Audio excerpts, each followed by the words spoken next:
Mapagpalang araw po sa ating lahat.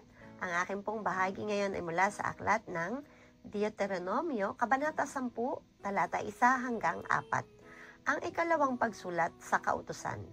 Noon ay sinabi sa akin ni Yahweh, magtapyas ka ng 2 bato, tulad noong una, at gumawa ka ng kabangyari sa kahoy. Pagkatapos, umakyat ka sa bundok. Isusulat ko sa 2 tapyas ng bato ang nakasulat sa unang 2 tapyas na binasag mo.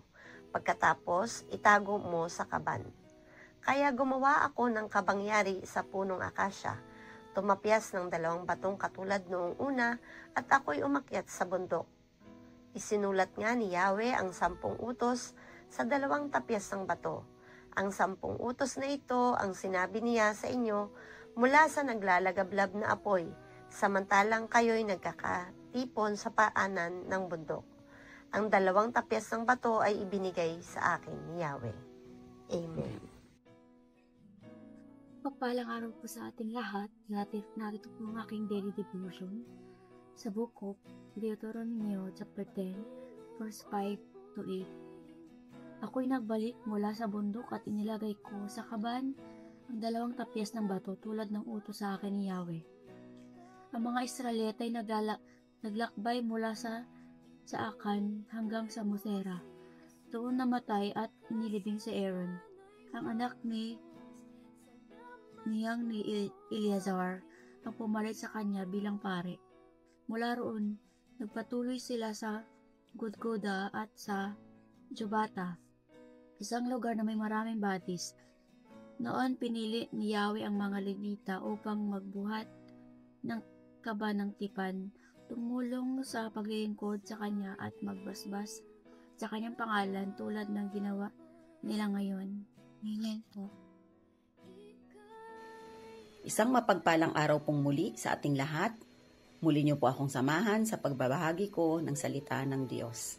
Sinasabi po dito sa 10 kabanata ng Deuteronomio, versikulo 9 hanggang 12. Dahil dito walang kaparte ang mga Levita sa lupaing ibinigay sa inyo ni Yahweh na inyong Diyos.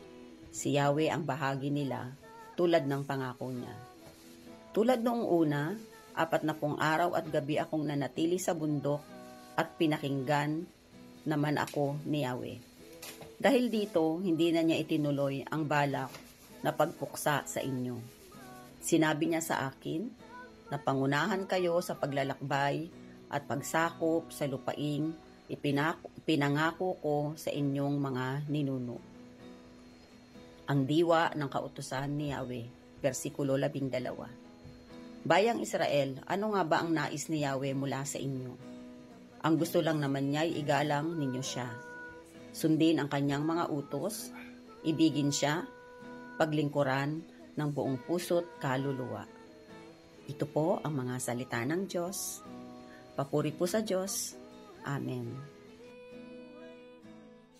Ang aklat ng Deuteronomio, Kabanata 10, versikulo 13 hanggang 17, at ang sabi, at tuparin ang kanyang mga bilin at tuntunin. Ito rin naman ay para sa inyong kabutihan. Ang pinakamataas na langit, ang daigdig at ang lahat ng narito ay kay Yahweh. Ngunit sa laki ng pag-ibig niya sa inyong mga ninuno, kayong lahi nila ay pinili niya sa gitna ng maraming bansa. Kaya nga maging masunurin kayo at huwag maging matigas ang inyong ulo, sapagkat si Yahweh na inyong Diyos ay Diyos ng mga Diyos, Panginoon ng mga Panginoon, makapangyarihan at kakilakilabot, walang itinatanggi at hindi nasusuhulan. Ito ang salita ng Diyos. Amen. Our devotion for today is from the book of Deuteronomy, chapter 10, verse 18 to 22. Kanyang hinahatulan ng matuwid ang ulila at babaeng bao, at iniibig ang taga-ibang lupa na binibigyan niya ng pagkain at kasuotan.